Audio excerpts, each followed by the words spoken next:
Some of you may wonder, why Elam? How did I end up here? What wrong turn did I make? That I ended up in this situation, and I don't like the way this is done. I don't like the way that is done, and why Elam? But the thing you have to realize is that your gift has been given not for your good, but for the common good. And God may think Elam is as crazy as you are, and that's why He put you there. Right? Because you need to be a part of this thing, because this thing is where your gift is going to have that kind of impact that I'm trying to have, and I'm going to do the things that I need to do in that way.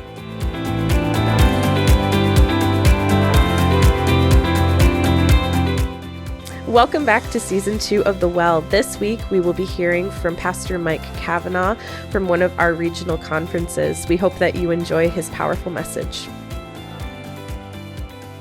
Okay, look what the passage says. For to one is given the word of wisdom through the Spirit, to another word of knowledge according to the Spirit, to another faith by the same Spirit, to another gifts of healing by the one Spirit, to another effecting of miracles, to another prophecy, to another distinguishing of spirits, to another various kinds of tongues, and to another the interpretation of tongues. But, look at verse 11, but one and the same Spirit works all these things, distributing to each one just as He wills.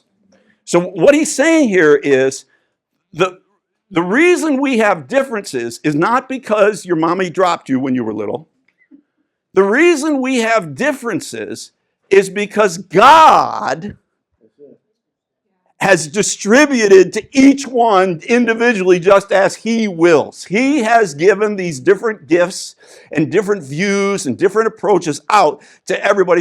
He is the one who has done this. So you don't need to blame a person. You've got to blame God, right? If you're dealing with a person and you say this person sees the world very, very differently than I see the world, you can't go, bad.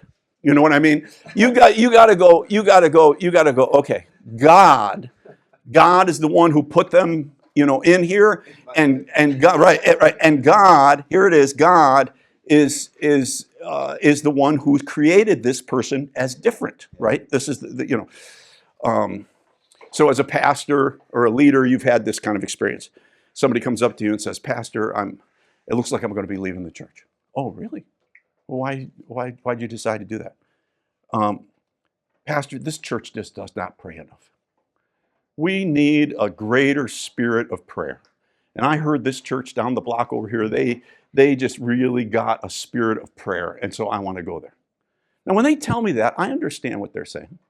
They're saying, I want to go to a church where everybody sees things the way I see them. Right? That's what I'm looking for, a church where it's like me. They're not asking the question, did God put me in this church? They're not asking the question, is my gift that I've been given there for other people, not necessarily for me? They're not seeing the master's hand in the whole thing. They're just looking at it and they're saying, I want to go to a church where people are like me. And, you'll hear it a lot of different ways, right? The church isn't friendly. I'm going to leave and find a church centered on relating. The church is not thought out enough. I need to find a place that values planning more. The church never really does anything. I want to find a church that takes action in some kind of way. Our differences are not an accident. And if you reject our differences, you're not rejecting people, you're rejecting God's order, God's plan, God's way of doing things. So you got to get your eyes, off of flesh and blood, and your eyes onto the spiritual things that are going on, Maybe God sent you that analyzer because He's out to transform you, right? And He knows that analyzer is irritating to you, and that you're going to have to work through that irritation and see the value of what that person has to contribute, and you're going through this changing process. Paul goes on and he says to us, number 3, to experience unity, we must believe that the Holy Spirit has put us together. For even as the body is one and yet has many members, And all members of the body, though they are many, are one body, so also is Christ. For by one Spirit we were all baptized into one body, whether Jews or Greeks, whether slaves or free, and we were all made to drink of one Spirit. God is the one who joined you to the body of Christ, right? God is the one who put you there. Coming to that place where you realize that your church experience is not simply a matter of your choice, right? We've been so trained in the consumer mindset that we approach our spiritual decisions like this, So I say, okay, what church should I be going to? What church should I go to? Let me put down here, I'm going to put down all the different churches right here. And then I'm going to put here across the top all the different qualities I want in the church that I go to. And now I'm going to go down and I'm going to check every, to see, the church that has the most of the qualities that I want. And then it'll be a simple decision. I'll just go to the church that has the most qualities that I want. It's not that simple, right? It's not that simple because God places you. For by one Spirit you were all baptized into one body, whether Jews or Greek, whether slaves or free. Some of you may wonder, why Elam? How did I end up here? What wrong turn did I make? That I ended up in this situation, and I don't like the way this is done. I don't like the way that is done, and why Elam? The thing you have to realize is that your gift has been given not for your good, but for the common good. And God may think Elam is as crazy as you are, and that's why He put you there. Right? Because you need to be a part of this thing, because this thing is where your gift is going to have that kind of impact that I'm trying to have, and I'm going to do the things that I need to do in that way. I find it's like, again, going back to marriage, my wife and I, we would have seasons in our marriage where we did not get along very well. We were, We both came from single-parent homes, so we had lousy examples, especially when we were lousy examples of marriage from our families when we first got married. As I was 23 and she was 20, and for a lot of years we had some really challenging times. So challenging that there would be times that I would daydream to myself, how do I get out of this? What do I need to do? This is like, But we had this one thing that bound us. And that was when we got married, we both had come from divorced homes. And we both looked at each other and we made a promise. And we said this, no matter what happens, we are not quitting on this marriage. A lifetime of misery is possible. Quitting is not possible. All right? Quitting is not possible. We are going to stand through. We're going to stick with this thing.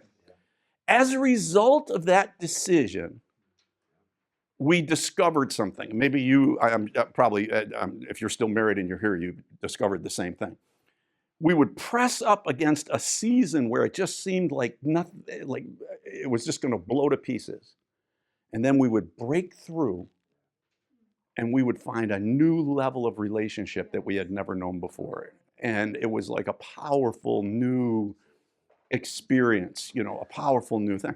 And this happened, I wish I could tell you it only happened one time. This happened multiple times, right? Where we were pressed against the wall, where it just seemed like there's no way this thing is going to work. I know it. And then we pushed through and bam! It was like, wow, I didn't know it could be this good. This is so fantastic. I'm so happy with what's happened. Well, that same thing happens in church, right? You're a part of something, and you make the decision, I'm going to... Now, I understand, I want you to... We don't want to stretch this out where it's ridiculous, right? If we're talking in a marriage, if I was abusive or something, I think it's totally valid for my wife to say, forget this, I'm getting out of this situation. No problem. But I'm saying that's not the case in most of our situations. In most of our situations, we're just looking for our preferences. We're looking for our comfort.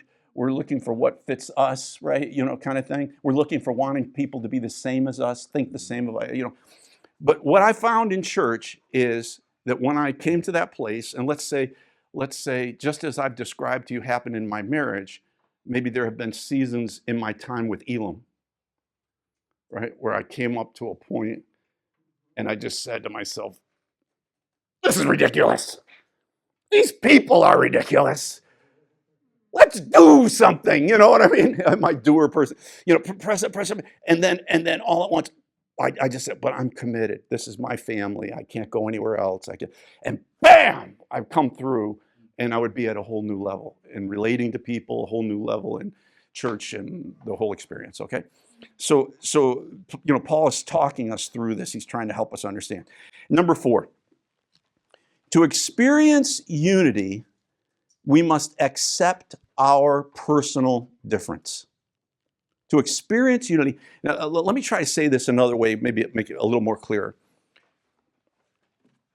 We think that the big enemy of unity is people rejecting me or rejecting one another, people rejecting one another. But Paul says to us, the big enemy is you rejecting yourself. Okay, let's look at it. See, he says this. He says, for the body is not one member, but many. If the foot says, because I am not a hand, I am not a part of the body, it is not for this reason any less a part of the body. Okay, so catch the picture now. So the foot says, because I'm not a hand. The foot is down here. Foot is like I don't like being a foot. It's dark down here. And it's moist. Yeah, it smells. It smells down here. I want to be a hand. Look at the hand. Everybody sees the hand. The hand moves around. It's got an opposable thumb. You can pick things up. I can't pick things up, The hand. I want to be a hand. And so what he's saying is the foot is self-rejecting. The foot is saying, I don't want to be a foot. Maybe you have ever felt that in your life at times, that you have self-rejected, right? Maybe you're an analyzer and you've thought to yourself, why am I an analyzer? Why can't I just be like the relator? The relator just like, oh yeah, you want to do that? Yeah, let's do it.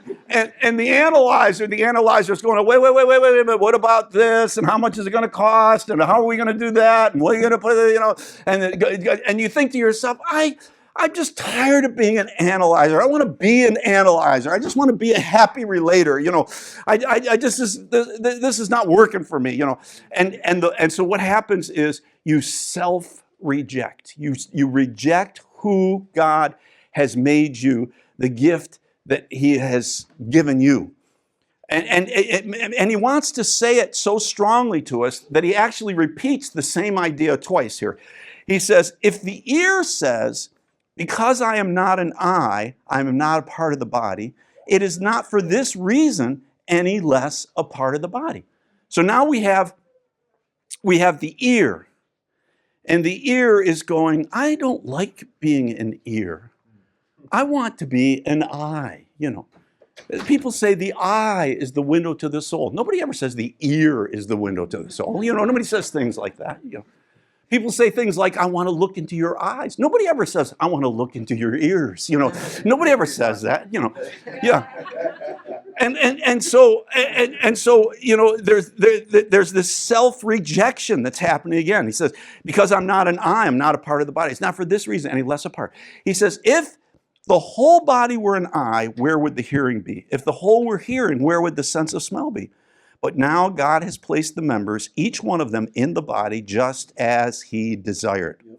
If they were all one member, where would the body be? But now there are many members, but one body. Okay.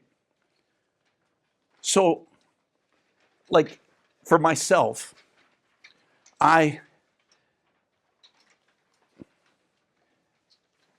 rejected who God made me, especially when it came to being a pastor. I felt my first 10 years of being a pastor, I thought to myself, I am constantly disappointing these people. Because these people, they're looking for a warm, fuzzy, pastoral person. And I'm like a doer. I'm a doer. Worse than that, I'm a doer analyzer. I'm like a general. You know what I mean? It's like, and so it's like so people struggled, relating to me. Things would happen that would bring me down. I remember one time I was in another city, and I was coming out of a hotel, and this couple was coming in, and they said, "Pastor Mike." And I looked at them, and it was like, you got to realize I'm in a different city, different place, different everything else. And I looked at them, and I didn't know who they were. They went to my church, not like once, like they had gone to my church quite a few times, but it was a different situation, a different context, and I just didn't place them. And they could tell in those first few moments I was hesitating that I didn't remember who they were. And they ended up quitting the church. Came back, they said, that guy doesn't even, we've been going to this church for a year, and he doesn't even know who we are. Which wasn't exactly true, but it looked that way for sure. and so I'm saying to myself, you are such a disappointment. You are so bad at this. Somebody's dog dies, and they're like looking for empathy, and I'm like, I don't have it. You know what I mean? It's like bury the dog and let's get on with life. There are things that need to happen here, right? Life goes on, right? Kind of thing. And for all of you that are dog lovers here, please don't take that negatively. But I'm just trying to express to you the self-rejection, right? You might be here right now. Maybe you're self-rejecting, right? You're looking at you saying, things would have turned out different if I had just this kind of person, or if I was that kind of person, or this would have been that way, or that, What I've discovered is, in the context of church, every one of these four, I don't know what you'd call them, four characteristics has its day. It has its season. And you just have to realize that sometimes it's not your season, right? And for example, prayer week comes. We would do prayer week at the beginning of the year, every year, prayer week, right? And prayer week, the prayers were like, finally, Pastor. We would have prayer meeting, morning, noon, and night for a week, and they were like, if we did this all year long, every problem would go away. There would be no problems in the church. We just need prayer week, and then, thanks. Yeah, we know.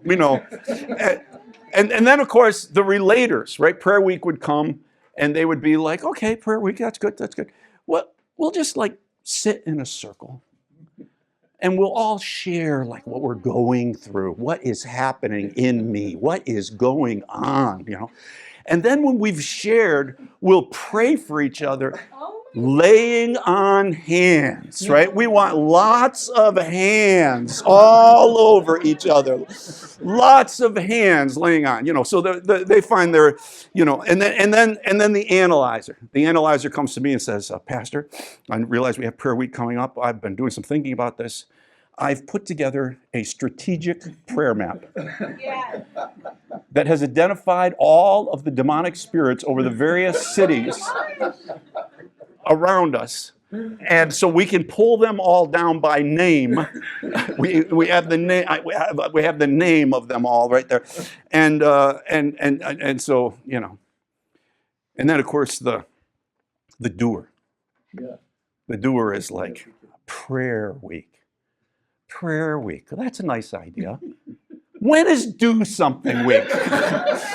When is do something week? Because I see we got prayer week, but I don't see do something week around this place at all. I just see praying happening, And then, of course, we would have home groups. You're trying to launch new dimension of relationship in the church, and you go to set up home groups. I remember I was in a group meeting where we're all kind of sitting there in a circle, and a prayer walks in, gets down on their knees, puts their face in the crack of the chair and their butt out toward everybody else in the circle. Oh my gosh. And so that goes on for a little while. And then I say to them, Bill, I said, let's why don't we join together? Join us now. We're having fellowship time. We're going to talk to each other and connect with each other and stuff like that. I promised the Lord I would begin every meeting with a prayer, and I want to pray, and right. So these things happen. These things happen. Then there's the relator. Of course, when you say you're going to have home groups, the relator is like in heaven, right? This is like I built a room on my house for this. I have benches all around the outside of the room. We can come in there and we'll just spend time with each other and lay on hands. A lot of hands all over the place. Then you have the analyzer. Pastor, I thought this idea of small groups was a great idea. And so I've put together job descriptions for everybody in the group, right? If you're the leader of the group, I have a job description for you. If you're the hostess or host, I have a job description for you. If you're and they lay out there, if you're going to take an offering, I have a special method for us to pull that off so that we can make sure everything is held accountable. And they work the whole thing out, Of course, then you have the doer. The doer is like, oh, this is good. This is good. Sit in a circle and sing Kumbaya.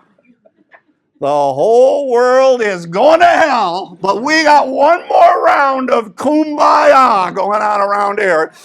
And, and they just blow up, they just too much for them. Okay, to experience unity, I must love those who are different than I am. Now, this is what maybe we would have thought Paul would have started with. He starts out talking about self-rejection, but maybe we thought he should have started out talking about this. This is what he says. The eye cannot say to the hand, I have no need of you, or again, the head to the feet, I have no need of you. On the contrary, it is much truer that the members of the body which seem to be weaker are necessary. And those members of the body which we deem less honorable, on these we bestow more abundant honor. And our less presentable members become much more presentable, whereas our more presentable members have no need of it. But God has so composed the body, giving more abundant honor to each member that lacked, so that there would be no division in the body, but that the members have the same care for one another. If one member suffers, all the members suffer with it. If one member is honored, all the members rejoice with it. Now you are Christ's body and individually members of it. So jump up here, he says, verse 22, he says, it is much truer that the members of the body which seem to be weaker. He doesn't say they are weaker. He says, through your shaded glasses, they seem to be weaker. He says the members that you look at and they seem to be weaker, he says, are necessary. And those members which we deem less honorable, he doesn't say they are less honorable. What does he say? We deem them less honorable. On these, what's he tell us to do? To bestow more abundant honor. And our less presentable members become much more presentable. So he says, if you look at somebody and you see them as weak, he says, I want you to actually give them more honor. I want you to lift them up in some kind of way, strengthen them, recognize you're a part in this thing in this way. God does not create any perfectly balanced people. Right? There was one perfectly balanced person that ever walked on the planet. His name was Jesus Christ, right? We all love him, we all care about him. But all the rest of us have been tweaked. We're a little goofed up. Right? Because, sin and living in a sin planet and everything else. We have Christ in us. I'm not saying that, but we're tweaked, we're messed up. So here's the deal. The only way the world ever sees a complete picture of Jesus Christ again is when we honor one another, care for one another, and lift each other up. Right? Lift each other up.